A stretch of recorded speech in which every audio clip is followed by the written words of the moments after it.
20,000 sailors are stuck, not metaphorically, physically stranded on roughly 2,000 ships in the Persian Gulf. Unable to leave, unable to deliver what they're carrying, unable to go home. They come from 87 countries. They've been there for nearly 3 months. Some have run out of food, some haven't been paid. Some have called their union reps in tears. One of those reps described it this way: it's criminal, for sure. He wasn't talking about a war. He was talking about what happens to people nobody's writing headlines about, while the people who started this are cutting deals in Doha. That's where we are today. The superpowers are talking, the markets are celebrating, and 20,000 sailors are still waiting.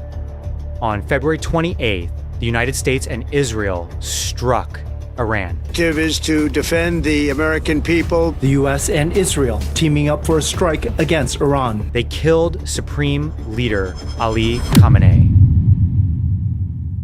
Iran hit back, missiles and drones aimed at Israel, at U.S. bases, at Gulf states. And then Iran did something no country had done at this scale since the 1970s. It closed the Strait of Hormuz, a 34-kilometer wide channel between Iran and Oman. Before the war, 20 million barrels of oil passed through it every single day, roughly 20% of the world's seaborne supply. China gets a third of its oil through there. Europe gets 12 to 14% of its LNG from Qatar through there.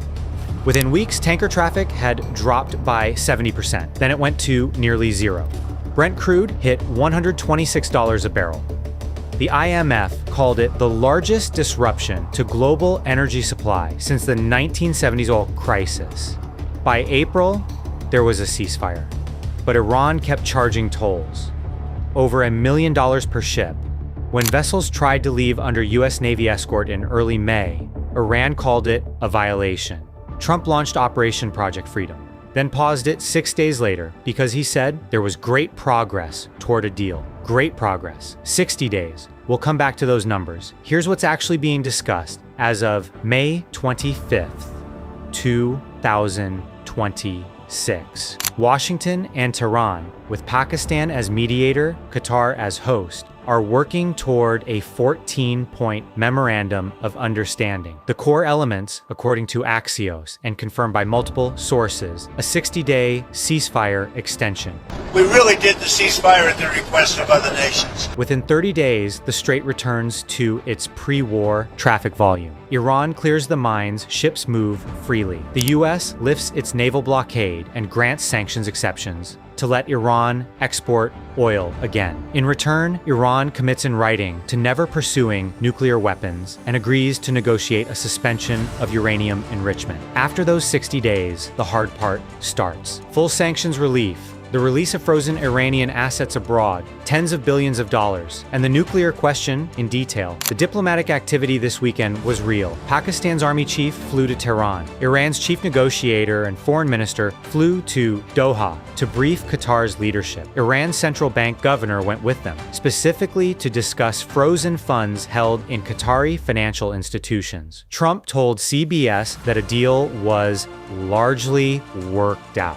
Secretary of State Rubio from New Delhi called it pretty solid. Then on Monday, Trump posted that he told his negotiators not to rush. Time is on our side, he wrote. One step forward, one step of deliberate ambiguity. That's been the pattern since February. Iran's foreign ministry spokesman gave a different read on Monday. Yes, there's convergence on many points. No, a signing is not imminent, and Iran is negotiating an end to the war, not its nuclear program. Those, he said, are two separate conversations. A senior Iranian diplomat had said the day before that Tehran was ready to discuss the nuclear file if the U.S. fulfills its obligations first. The spokesman walked that back in front of cameras within hours. Then there's the strait itself. Trump said publicly it would be opened as part of the deal. Now, the strait's going to be open to everybody.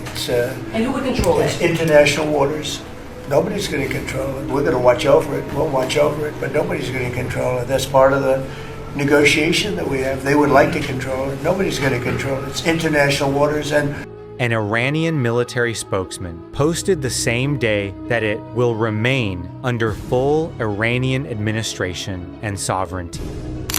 Iran's state news agency clarified Tehran had agreed to raise the number of ships passing through, not to restore free passage. Trump's framing, they wrote, was incomplete and does not reflect reality. That's not a semantic disagreement. That's two governments telling their domestic audiences two completely different stories about who won, while they're still in the same room, still negotiating. And then there's Israel. Netanyahu was, by most accounts, a co-architect of this war. US and Israeli forces launched the February 28th strikes together. Now, 3 months in, he has reportedly told confidants he has no way to influence Trump.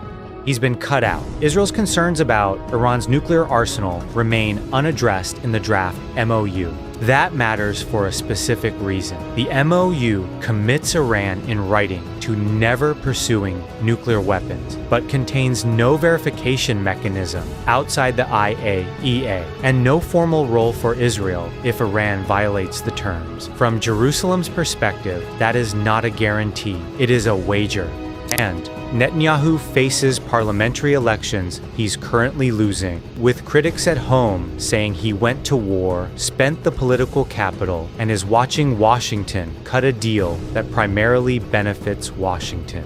The Brent crude price fell 4.5% on Monday to $98 a barrel on the mere hope of an agreement. The DAX hit its highest level since before the war. Markets are pricing in peace before it exists. Here's the number that doesn't move markets: $300. That what the average American household has already paid in higher energy costs since February 28, according to Brown University's Iran War Energy Cost Tracker. Across 126 million households, that's $38 billion gone from people's wallets in 3 months into a war most of them had no vote on.